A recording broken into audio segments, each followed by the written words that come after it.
கத்திரி வெயில் எனப்படும் அக்னி நட்சத்திர காலம் வரும் 5ஆம் தேதி முதல் தொடங்கும் என்று வானிலையை உற்றுநோக்கும் ஆர்வலர்கள் தெரிவித்திருக்கின்றனர்.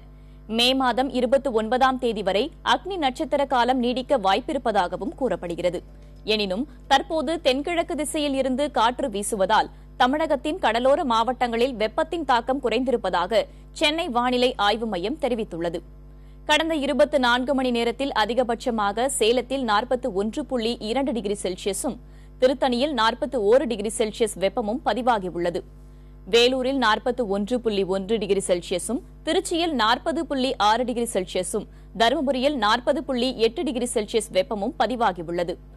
மதுரையை பொறுத்தவரை 40 டிகிரி செல்சியஸ் வெப்பம் பதிவாகியுள்ளது.